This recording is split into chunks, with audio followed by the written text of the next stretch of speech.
আজকের কন্টেন্টে থামবে আপনি দেখবেন আমি একটা মারুফার ছবি ইউজ করছি। মারুফা জোয়ার টানতেছে চাষের জমিতে। এই ছবিটা ব্যবহার করার আগে আমি বেশ একটা দ্বিধার মধ্যে ছিলাম যে এমনিতে তো আমরা সাংবাদিকরা কন্টেন্ট ক্রিয়েটররা নানা রকমের আবেগ বিক্রি করেই খাই।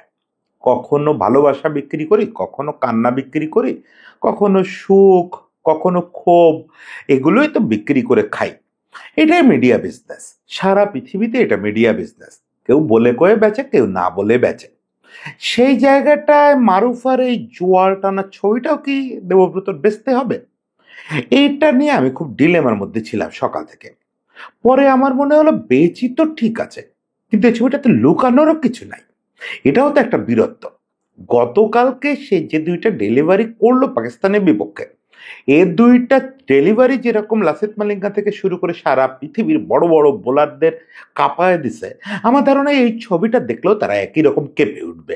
একই রকম কেঁপে উঠবে যে ওই দুইটা ডেলিভারির যে মাহাত্ম, তার চেয়ে এর মাহাত্ম কম না। একটা মেয়ে 15 বছর বয়স, তখন 15 বছর বয়সী একটা মেয়ে তার বাবার হয়ে সংসার চালানোর জন্য বাবার সঙ্গে জোয়ার টানতেছে। এটাকে আমরা লুকাবো কেন? এটা বরং বীরত্বের সঙ্গে গর্বের সঙ্গে সামনে তুলে ধরি। বিক্রি তো সবই করি, বিক্রি তো সবই করি। ওই যে সেই কথা, স্বপ্নও বিক্রি করে দিচ্ছে আজকাল। এটা না হয় বিক্রি হোক, সেই বিক্রির সঙ্গে এটা আরো একটু সামনে আসুক। আজকে সেই সামনে আসার গল্পটা বলি, পুরো গল্পটাই বলি যতটুকু জানতে পারছি। আমার সঙ্গে তো মারুফার কখনো কথা হয় নাই। যতটুকু জানতে পারছি পত্রপত্রিকা পড়ে, ওর দু চারজন ঘনিষ্ঠ মানুষের সঙ্গে কথাবার্তা বলে যতটুকু জানতে পারছি, মারুফার এই যে বীরত্ব এবং দ্বিমুখী বীরত্ব, একদিকে ক্রিকেট মাঠের বীরত্ব, আর একদিকে দারিদ্র্যের বিপক্ষে এই ভয়াবহ লড়াই, এই দুটো জিনিস একটু আজকে বলি। গত বেশ কিছুকাল ধরেই বাংলাদেশ ক্রিকেট দলের সম্ভবত অন্যতম আলোচিত ক্রিকেটার মারুফা। বয়স এখন মাত্র 20 বছর। এর মধ্যেই সে কিন্তু দুনিয়ার অন্যতম প্রমিনেন্ট ফাস্ট বোলারে পরিণত হয়েছে। উইকেট কতটা পাচ্ছে, ইকোনমি কেমন, এগুলো দিয়ে মারুফারে বোঝার চেষ্টা করেন না। আজকে অবশ্য ক্রিক ইনফোতে একটা স্টার্স দেখলাম, এটা খুব বিস্ময়কর যে বাংলাদেশের পেস বোলাররা ওর ক্যারিয়ার শুরু হওয়ার পর থেকে যতগুলো উইকেট নিয়েছে তার অধিকাংশ ও নিছে, এবং এটা সম্ভবত মেয়েদের ক্রিকেটে একটা বিরল ব্যাপার। যাই হোক, এসব স্টার্স মারুফার বোলিংকে কিচ্ছু বোঝায় না, কিচ্ছু না। এক হচ্ছে লিকে উত্তরবঙ্গের মঙ্গা পীড়িত এলাকার একটা মেয়ে। এই মেয়েটা যে জোরে বল করে, আমার মনে হয় এটাই যথেষ্ট।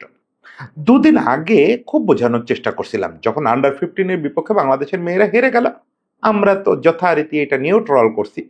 এই যে কি এক বিচিত্র ট্রলের পাল্লায় পড়া গেছে, কোনো একটা জিনিস না বুঝে বুঝে কাণ্ডজ্ঞানহীনের মতো সবকিছু ট্রল করতে হবে, সবকিছু নিয়ে হাসতে হবে, আর বিসিবিও সেসব সুযোগ করে দেয়। যাক, সে কথা আরো শেষ দিকে বলবো। কিন্তু ব্যাপার হচ্ছে সেই দলেরই একটা মেয়ে, যার শক্তি টক্তি নিয়ে আমরা খুব প্রশ্ন তুলি, সেই মেয়েটা এত জোরে বল করে, মেয়েদের সার্কিটে এটা বেশ জোরে বল হিসাবেই গণ্য হয়।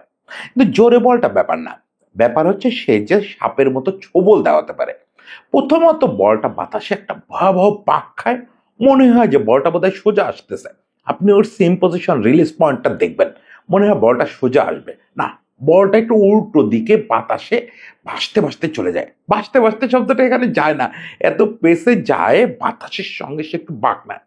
এরপরে পড়ে একদম আক্ষরিক অর্থে সাপের মতো। কালকে যে দুটো বল দেখলেন তো, অফ স্টাম্পের বাইরে পড়লো, একটা তো লেগ স্টাম্পের উপরে বেলস তুলে নিয়ে গেল, আর একটা বোধহয় লেগ মিডল মিলে আঘাত করলো। মানে দুটোই কয়েক ফুট করে সুইং করে ভেতরে চলে আসছে ওই পেসে। এটা মারাত্মক ব্যাপার, মারাত্মক ব্যাপার। এই মারুফার এই যে রূপ, সেই রূপ কতটা ভয়ঙ্কর হলে, মানে বিশ্বের অন্যতম ত্রাস ফাস্ট বোলার ছিলেন লাসিথ মালিঙ্গা।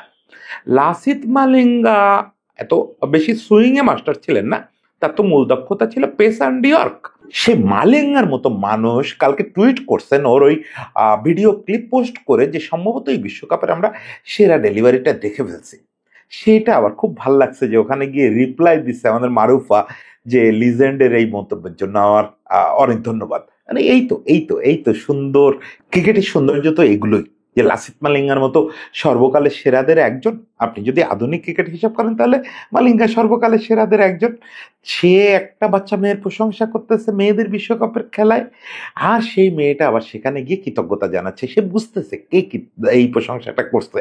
বাহ, কি চমৎকার ব্যাপার। এখন মালিঙ্গাকে আমাদের খুব জানাতে ইচ্ছা করে যে লাসিথ মালিঙ্গা, তুমি তো জীবনে অনেক জীবন সংগ্রাম দেখছো, নিজে করছো, এবং শ্রীলঙ্কান অনেক ক্রিকেটারের জীবন সংগ্রামের গল্প পড়ছো শুনছো।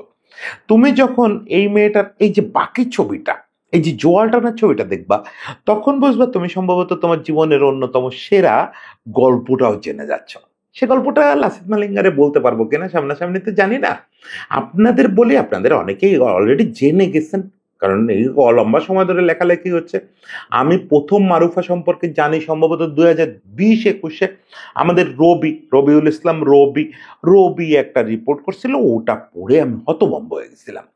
সেই রিপোর্টের খানিকটা এবং অন্যান্য লেখা শোনা মিলায় আমি যেটা বলি, ওর বাসা হচ্ছে সৈয়দপুর আর নীলফামারীর যে মহাসড়ক, এই মহাসড়কের খুব কাছাকাছি, খুব কাছাকাছি ঢেলাপির হাট নামে একটা হাট আছে, এই হাটের একদম গায়ে হচ্ছে ওর বাড়ি।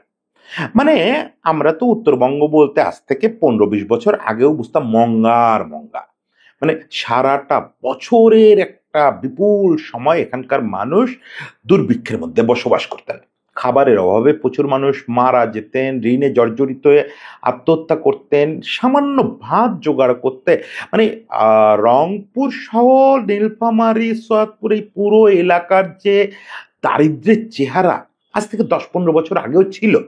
এখন এটা অনেক কমে এসছে, সেটা নানা রকম সাইড এফেক্ট কারণ আছে, কিন্তু যেটা ছিল, যে সময়টায় আসলে আমাদের মারুফা বড় হয়ে উঠতেছে, এই সময় তো ভয়াবহ দারিদ্র উত্তরবঙ্গে, সেরকম একটা দরিদ্র পরিবারে ওর জন্ম। ওরা সম্ভবত 5 ভাই বোন, ওর বড় একটা বোন আছে, তারপরেও ওরা 4 ভাই বোন। ওর বড় একটা ভাইও আছে ইমিডিয়েট বড়। ও মোটামুটি জ্ঞান হইতে হইতে দেখছে যে ওর বড় বোনকে বাবা বিয়ে দিয়ে দিচ্ছেন। আসলে এসব পরিবারে যেটা হয়, যে দারিদ্র্যের হাত থেকে মুক্তি পেতে একটা অন্তত পেট শান্ত রাখার জন্য ওই মেয়েটাকে বিয়ে দিয়ে দেওয়া, ও অন্তত ওখানে গিয়ে দুটো ভাত খেয়ে বাঁচুক, এরকম একটা মানসিকতা থেকে বেশিরভাগ ক্ষেত্রে বড় হলে বিয়ে দিয়ে দেওয়া হয়। কিন্তু ওই যে 4 জন তো রয়ে গেল, ওই 4 জনকে নিয়ে বাবা আর পেরে ওঠে না। শীর্ণ শরীরের একটা মানুষ, আপনি ছবি দেখবেন, এই শীর্ণ শরীরের একটা মানুষ, সে একা, নিজের নাই কোনো জমি, নাই কোনো গরু, নাই কোনো মহিষ, এই নিজের বাড়িও নাই, একটা জায়গায় ঘর তুলে থাকেন। তাহলে কতজন লোক দেখেন, 4টে বাচ্চা, ওই বড়টার বিয়ে দেওয়ার পরেও 4টে বাচ্চা, স্বামী স্ত্রী, 6 জনের একটা পরিবার কিভাবে চলবে? উনি বিভিন্ন জায়গায়, এক তো করেন হচ্ছে জমি, ওই যে বর্গা রাখে, মানে চাষ করে যা হবে তার অর্ধেকের বেশিটা জমির মালিকরা দিয়ে দিতে হবে, বাকিটা দিয়ে কোনো ক্রমে যদি দুটো পেট চলে। আর হচ্ছে বিভিন্ন বাড়িতে ওই যে আমরা বলি কিষেন খাটা, জন খাটা, যেভাবে বলেন, এইসব নানা রকম শারীরিক পরিশ্রম করে এদের বড় করে তুলতেছিলেন। ওই সময়ে মারুফা, এটা 2020-এর দিকে একটা ওই যে রবিকে দেওয়া ওই সাক্ষাৎকারে বলতেছিল যে ওই সময় আমি ক্রিকেট খেলবো, এটা ভাবাটাও একটা ক্রাইমের মতো ছিল। আমাদের ফ্যামিলিতে পেটে ভাত জোটে না, এরকম অবস্থায় ক্রিকেট খেলবো কি করে? কিন্তু এই মেয়েটা একেবারে বাচ্চা থাকতে থেকে, মোটামুটি জ্ঞান হওয়ার পর থেকেই খেলা পাগল। ক্রিকেট পাগল বলতেছি না, কিন্তু খেলা পাগল। শুরুতে তার প্যাশন ছিল ফুটবল, শুধু ফুটবল। ক্লাস 5 পর্যন্ত বলছে যে ক্লাস 5 পর্যন্ত ফুটবল ছাড়া কিছুই বুঝতাম না। স্কুলের পরে যেটুকু সময় বাড়ি ফেরার আগে পেতাম, ওটুকু সময় ফুটবল। কিন্তু সে নেশায় পড়ে গেল ওখানকার একটা একাডেমিতে। ওর আপন বড় ভাই সহ কয়েকটা পরিচিত বড় ভাই ওই মহল্লার, ওরা রেগুলার ক্রিকেট খেলতে যেত। মানে এইসব ক্ষেত্রে যেটা হয়, যে এইসব একাডেমি সাধারণত বাচ্চাদের প্রায় ফ্রি শিখায়। আর মারুফার মতো বাচ্চার কাছ থেকে ওই একাডেমি যারাই চালাক তারা নিশ্চয়ই টাকা নিবে না। ও ওখানে গিয়ে প্র্যাকটিস করতো। কিন্তু যেটা হয় যে নানা রকম সামাজিক বাধার গল্প আছে, পারিবারিক বাধার গল্প আছে, সব একেবারে বিস্তারিত না বলে কিছু জিনিস তো একটু ব্যক্তিগত থাকাই ভালো। তারপরে ওর খেলাটা হচ্ছিল না, কিন্তু ওর একটা ভালো সাপোর্ট ছিল হচ্ছে ওর বড় ভাইটা। সেও ক্রিকেট খেলতো, শখের বসে ক্রিকেট খেলতো। ওরা 2 ভাই বোন সুযোগ পেলেই সংসারের কাজ করতেছে, স্কুলে যাচ্ছে, সুযোগ পেলেই ওই পাশে একটা রেল লাইন ছিল, সম্ভবত এটা সৈয়দপুর রেল লাইন যেটা আর কি, ওই রেল লাইনের পাশে একটা পরিত্যক্ত জায়গা ছিল, গোপনে 2 ভাই বোন গিয়ে ওখানে খেলতো। মারুফা বল করতো, বড় ভাই ব্যাট করতো। আমার ধারণা এখানে ওই যে ব্যাপারটা আছে যে ছেলেরা ব্যাটিং এর সুযোগ ছাড়ে না, ওখানে হয়তো মারুফারে ওর ভাই প্রশ্রয়টা দিত যে যাক তবু বল করার একটা লোক আছে। সেটা করতে করতে মারুফা কিন্তু দেখেন আজকে কাদের কাতারে নাম উঠে গেছে। এবং মারুফার এই যে একটা কাতারে নাম উঠে যাওয়া, এই স্বপ্নটা কিন্তু মোটামুটি ওই সময় থেকে সে দেখা শুরু করছে। যখন সে তার ভাইরে বল করতেছে, সে টিভিতে হয়তো এর বাড়ি ওর বাড়ির টিভিতেও দেখতেছে মেয়েরা খেলা শুরু করে দিচ্ছে, আমাদের ন্যাশনাল টিম পারফর্ম করতেছে, আমাদের ন্যাশনাল টিম ক্রিকেট খেলতেছে। সে তখন স্বপ্ন দেখা শুরু করে দিছে যে আমি এই বোলিংটা একদিন ওই পর্যায়ে করব। এরপর ওই যে দস্যু বনহুরে রোমেনা আফরোজের একটা ডায়লগ আছে যে অতঃপর কি হইয়া গেল, বনহুর নিজেকে সৈকতে আবিষ্কার করিল। আমাকেও তাই বলতে হবে, কারণ এর পরের অংশটা একটু ধোঁয়াশাশ্রিত, এবং আমরা ইচ্ছা করি এর পরের অংশটা নিয়ে একটু কম কথা বলবো। মারুফা বিকেএসপিতে ট্রায়ালতে ঢাকা আসলো, শুধু এইটুকুই জানেন, আমরাও তাই জানি যে মারুফা বিকেএসপিতে ট্রায়াল দিতে ঢাকা আসলো। কিভাবে আসলো, কাকে ধরে আসলো, কত কষ্ট করে আসলো, এগুলো তো আমরা কল্পনাই করতে পারি। কল্পনা করে নেই, কল্পনা করে নিতে গিয়েও আমরা দেখবো যে আমরা ধাক্কা খাচ্ছি। কিরকম ধাক্কা খাচ্ছে, এখানে ট্রায়ালে টিকে গেল, ট্রায়ালে টিকে যাওয়ার পরেও সে 3 মাস ট্রেনিং করার পরে সে ভর্তি হতে পারলো না। বলা হলো যে না, ওকে দিয়ে হবে না, মেয়েটা খেলাধুলো ছেড়ে বাড়ি চলে যাবে। এরকম একটা অবস্থায় তার আশ্রয় হয়ে দাঁড়ালেন পিলু ভাই। পিলু ভাই প্রসঙ্গে আসলে আলাদা করে বলা উচিত, আলাদা করে বলা উচিত, অবশ্যই বলা উচিত। বাংলাদেশে এই যে মেয়েদের ক্রিকেট আপনি দেখেন, আজকে যেটুকু এগোক, এর পেছনের কারিগর যদি আপনি একজন বা দুজন চিহ্নিত করেন, অবশ্যই পিলু ভাই তার মধ্যে একজন। পিলু ভাই হচ্ছেন খুলনার বিভাগীয় কোচ, ঢাকায় মহামেডানে কোচিং করছেন লম্বা সময়, বিসিবিতেও সম্ভবত কাজ করছেন। সে বিসিবিতে করুন বা না করুন, এই সালমা থেকে শুরু করে আমাদের বড় অংশের ক্রিকেটার তো আসছে খুলনা থেকে। খুলনার যত ক্রিকেটার, এদেরকে বাড়ি থেকে ধরে ধরে এনে ক্রিকেটার বানাইছে পিলু ভাই। পিলু ভাই আজকে বাংলাদেশের নারী ক্রিকেট যে নিজের পায়ে দাঁড়াইছে, পেছনের নায়কদের একজন। সে পিলু ভাইয়ের নজরে পড়লো এই মেয়েটা, পিলু ভাইয়ের জহুরির চোখ। পিলু ভাই বুঝে গেল যে এই মেয়েটা টপ পর্যায়ে যাবে। পিলু ভাই কি করলো, পিলু ভাই ওরা মোহামেডানে নিয়ে নিল। এর পরের গল্পটা কিন্তু সুখের হতে পারত, কারণ এরপরে পিলু ভাইয়ের চেষ্টা তো ভালো, ট্রেনিং করলো, দ্রুত বিকেএসপিতে চান্স পেলো। তার মানে কি সব অতঃপর তাহারা সুখে শান্তিতে বসবাস করতে লাগলো? না, তা হলো না। এই সময় আসলো করোনা। মানে আপনি দেখেন কিভাবে নিয়তি মানুষকে নিয়ে খেলা করে। খেলার তো একটা উদ্দেশ্য থাকে, দেখতে চায় যে কতক্ষণ ধৈর্য ধরতে পারে, কত পরিশ্রম করতে পারে, কোথায় যেতে চায়, সেগুলো দেখতে চায় নিয়তি। স্রষ্টা বলেন, প্রকৃতি বলেন, সে দেখতে চায়। সেই খেলাটা ও মোহামেডানে খেললো, খেলে বোধহয় 30,000 না 33,000 টাকা পেল। এখন যে পরিবারে 3,000 টাকাও 3 কোটি টাকার সমান, সে পরিবার 30,000 টাকা পৌঁছালো মেয়ের হাত ধরে, একটা টাকাও খরচ করেনি মেয়েটা, পুরোটা টাকা নিয়ে বাবার হাতে দিছে। ওর বাবা তো ভাবছে যে যাক, আর অন্তত ওই কষ্টটা করতে হবে না, মাঠে নেমে ওই জোয়াল টানা, গরু তো নেই, নিজের জোয়াল টানতে হয়। তারপরে টুকটাক সুখবর আসতেছে চারিদিক থেকে, মেয়ে বিকেএসপিতে ভর্তি হয়েছে, এরপরে যদি জাতীয় কন্ট্রাক্ট পায় তাহলে ওখান থেকে 2-4 টাকা হলেও আসবে। এই টাকাটা আমাদের কাছে খুব ছোট টাকা, বড় বড় ক্রিকেটারদের তুলনায় অনেক ছোট টাকা, কিন্তু ওদের ছোট্ট পরিবার, দরিদ্র পরিবার একটা সুখের স্বপ্ন দেখা শুরু করলো। কিন্তু এই যে করোনা এসে একদম স্বপ্নটারে দুমড়ে মুচড়ে দিল। কেন? সব ধরনের ক্রিকেট 2 বছরের জন্য বন্ধ হয়ে গেল। এখন মোহামেডান 30,000 দিল ফার্স্ট সিজনে, এরপরে তো আর কোনো টাকা নেই, আর কোনো টাকা নেই। আবার সেই সৈয়দপুরে বন্দি হয়ে গেল আমাদের মারুফা। আবার সেই জীবন, আবার সেই হাল চাষ, আবার সেই না খেয়ে থাকার কষ্ট, আবার বাবার বয়স বেড়ে গেছে, ততদিনে শরীরে নানা রকম রোগ বাসা বাঁধছে। এখন কি করে মারুফা? মারুফা কোন টাকার ভরসায় বসে থাকবে? বিসিবি থেকে 8,000 টাকা সম্ভবত পাঠানো হয়েছিল অনুদান হিসাবে। এছাড়া আরেকটি মেয়ের কথা আমার এখানে বলতেই হবে, সেটা হচ্ছে আরিফা জাহান বিথি। ওই যে যার নাম আসে বলতে হয় যে তাকে নিয়ে কন্টেন্ট করা দরকার। এই বিথি আর একটা মানে মহান মেয়ে, মহান মেয়ে, মহিয়সী মেয়ে। ও সাবেক ক্রিকেটার ছিল। ও শুধু ক্রিকেটারদের জন্য না, ও ক্রিকেট ছাড়ার পর থেকে ও মানুষের জন্য কাজ করে যাচ্ছে, একদম রাস্তায় কাজ করে যাচ্ছে। ওর সঙ্গে আমার পরিচয় করোনার সময়, ঠিক এই যে গল্পটা এখন বলতে যাচ্ছি এই সময়টায়। ও করোনা থেকে শুরু করছে, করোনার সময় প্রথমে ক্রিকেটারদের জন্য, যারা দুস্থ ক্রিকেটার তাদের জন্য কাজ করছে, এরপরে সাধারণ মানুষের জন্য কাজ করছে। এখন বিথির নেশাই হয়ে গেছে এটা। বিথি নিজের সংসার টংসার সব ফেলে বিথি মানুষের জন্য কাজ করে যাচ্ছে। টাকা ডোনেশন কালেকশন করে নিজে হাতে টাকা নেয় না। সাধারণত যে অমুক মাদ্রাসায় এতগুলো কোরআন শরীফ লাগবে ওখানে পৌঁছে দেওয়ার আহ্বান জানায়, লোকেরা গিয়ে সেটা করে দেয়। অমুক মসজিদে মাইক লাগবে, তমুক জায়গায় 5টা পরিবার না খেয়ে আছে, ওই কমিউনিকেটটা করে। এছাড়া বিভিন্ন সময় লোকজনের জন্য খাবার ম্যানেজ করে দেওয়া, অমুক তমুক। বিথি না করে এমন কোনো কাজ নেই। এখন বিথি কতটা মারুফাকে সাপোর্ট দিচ্ছে এটা বলতে বিথি রাজি না। বিথির সঙ্গে একটু আগে আমি কথা বলতেছিলাম, বিথি কখনো কাকে কাকে সাপোর্ট দিচ্ছে এটা বলে না। এটা খুব মানে এই যে মহিষীদের এইটা আরেক বৈশিষ্ট্য। বিথি বলতেছিল যে দাদা কি সাপোর্ট দিচ্ছে, কেন দিচ্ছি, কে কে দিচ্ছে, এটা মানে দরকার নেই, এগুলো বলার দরকার নেই। তবে হ্যাঁ, কিছুটা সাপোর্ট সেখান থেকে পাইছিল, এটা সত্যি। কিন্তু ওই সাপোর্টও যথেষ্ট ছিল না। মারুফাদের ওই 6 সদস্যের পরিবার চলার জন্য ওটা যথেষ্ট ছিল না। ফলে তার বাবাকে আবার জমিতে ফিরতে হলো, আবার ওই চাষে ফিরতে হলো। ওই যে যথারীতি গরু নেই। এখন ওই বয়স্ক বাবারে, রোগাক্রান্ত বাবারে, ওই বাবা তো জোয়াল নিজেই টানতো, নিজে টানতেছে, সারা জীবন টেনে আসছে। মারুফা দেখছে যে এতদিনে তো আমার শরীরেও একটু শক্তি হয়েছে, আমিও তো একজন ফাস্ট বোলার, টুকটাক জমিতে আগে বাবার সঙ্গেও কাজ করছে।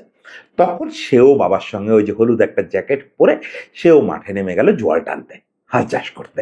মানে যে কাজটা সারা পৃথিবীর মানুষ পশু দিয়ে করায়, সেই কাজটা মারুফা তার বাবার সঙ্গে মাঠে নেমে করলো। এতে কোনো লজ্জার কিছু নেই।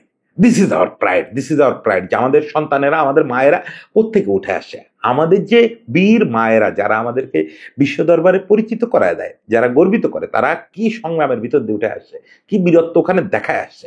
একেবারে মাটি চিরে ফসল ফলায় তারপরে এই ঢাকায় আসছে, কি অসাধারণ ব্যাপার। সে সময় ওর তোলা কয়েকটা ছবি খুব ভাইরাল হয়, তখন ওকে নিয়ে খুব লেখালেখি হয়। ওই করোনার ওই সময়টা যখন ও এইভাবে হাল চাষ করতেছিল, এরপরে স্রষ্টার অশেষ কৃপায়, অশেষ রহমতে করোনা পর্ব শেষ হওয়ার পরে তারপর থেকে মারুফার জীবনটা সত্যিই বলতে পারি এখনো পর্যন্ত উপন্যাসের মতো ছুটতেছে।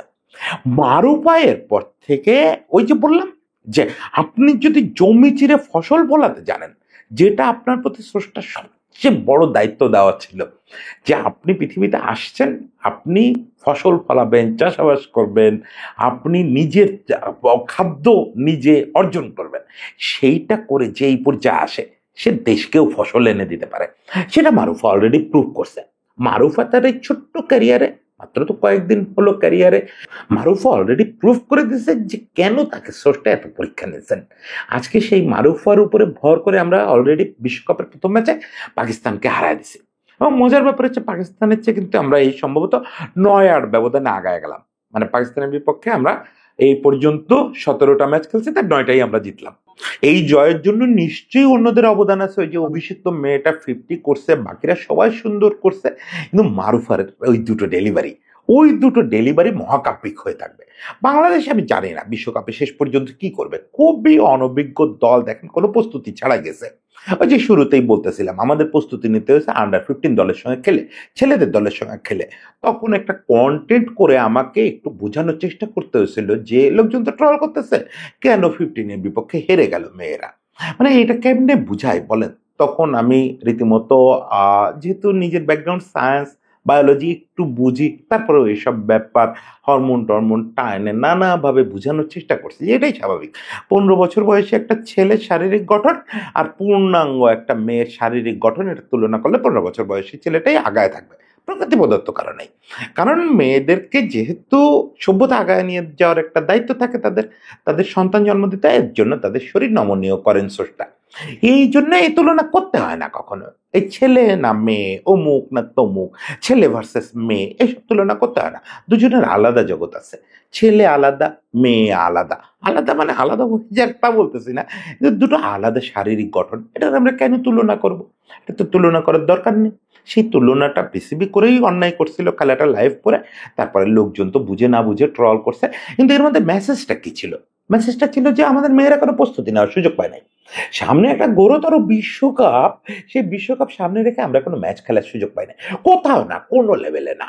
কোথাও আমাদের ন্যাশনাল টিম একটু ভদ্রস্থ একটা টিমের বিপক্ষে যে ম্যাচ খেলবে সেই সুযোগ পায় নাই। কোনো একটা জাতীয় দল তো দূরে থাক, কোনো দেশের একটা ফার্স্ট ক্লাস টিম বা অস্ট্রেলিয়ার কোনো একটা ফার্স্ট ক্লাস টিমের সঙ্গে খেলা যেত, তাহলেও তো কিছুটা হতো। অস্ট্রেলিয়ার ফার্স্ট ক্লাস টিমগুলো আমাদের মূল টিমের চেয়েও বেশি শক্তিশালী, কিছু তো শেখা যেত ওখান থেকে, কিছু তো প্রস্তুতি হতো, হয় নাই। ওই ইনডোরে বসে বা মূল মাঠে বসে ছেলেদের বিপক্ষে ম্যাচ খেলা। এটা খুব আজগুবি একটা প্র্যাকটিস হচ্ছে, বরং এই প্র্যাকটিস তাদের জন্য ঝুঁকিপূর্ণ হতে পারতো, যে তারা কেউ ইনজুর্ড হতে পারতো। ছেলেদের বিপক্ষে খেলতে গেলে যে বাড়তি এফোর্ট দিতে হয় বা যেসব কাজ করতে হয়, এগুলোর সঙ্গে তো মেয়েদের ক্রিকেটের অভ্যস্ততা নাই। মেয়েদের ক্রিকেট পুরো আলাদা জিনিস। ওটা আরেকদিন বুঝায় বলবো যে মেয়েদের ক্রিকেটের আর্টটা কি আর ছেলেদের ক্রিকেটের আর্টটা কি, দুটো ডিফারেন্ট। এখানে মারুফার ক্ষেত্রে ব্যাপারটা আরো ভিন্ন ছিল। এ মেয়েরা তো ক্যাম্প করতে পারছে, অ্যাটলিস্ট একসঙ্গে থাকতে পারছে, ছেলেদের সঙ্গে হলেও ম্যাচ খেলতে পারছে। মারুফা তাও পারে নাই। এই মাত্র বিশ্বকাপ শুরুর বোধহয় 1 সপ্তাহ বা 2 সপ্তাহ এসে ও ক্যাম্পে জয়েন করছে। কারণ ওর আবার ছিল হচ্ছে পরীক্ষা, ও পরীক্ষার ছুটিতে ছিল, ফলে ও সুযোগ থাকলেও ম্যাচ খেলতে পারতো না। মানে একটা মেয়ে, আপনি চিন্তা করেন, কোনো রকম প্রস্তুতি নাই, কিছু না, দুদিন আগে পরীক্ষা নিয়ে ব্যস্ত ছিল, আজকে সে শ্রীলঙ্কায় গিয়ে নেমে পড়ছে কলম্বোতে। নেমে পড়ে সে বিশ্বের সেরা ব্যাটসম্যানদের পরীক্ষা নেওয়া শুরু করছে, যে আমার পরীক্ষা আমি দিয়ে আসি, এবার তোমরা আমার কাছে পরীক্ষা দাও। সে পরীক্ষা আপাতত মারুফার চেয়ে ভালো করে পাস কেউ করে নাই। এই টিম কতদূর যাবে ওই যেটা বলতেছিলাম আমি জানি না, খুব বেশি দূর যাওয়ার কথা না, খুব বেশি দূর হয়তো যাবে না, এই ফার্স্ট রাউন্ডেই হয়তো শেষ হবে। এখান থেকে পরের রাউন্ডে যেতে পারলে তো বিরাট ব্যাপার, বিরাট ব্যাপার, বিরাট ব্যাপার, বিরাট হইচই করবো তাহলে। কিন্তু না গেলেও এই দুটো ডেলিভারির কথা ভুলবেন না জীবনেও। এই দুটো ডেলিভারি সারাটা জীবন মনে রাখবেন, বারবার প্লে করে দেখবেন, পাশাপাশি ওই জোয়ার টানা ছবিটা দেখবেন। এই দুটো জিনিস দেখলে বারবার মাথা নিচু করে ভাবতে বাধ্য হবেন যে পৃথিবীতে যে কাজটা আমাদের করার কথা ছিল, যে লড়াই করে বাঁচা, সেই কাজটা আর কেউ না হোক মারুফা করতে পারছে। মারুফাকে সবার পক্ষ থেকে স্যালুট থাকলো, এবং সবাই ভালো থাকবেন। আমাদের মেয়েদের দলটার জন্য শুভকামনা থাকলো। সবাই ভালো থাকবেন।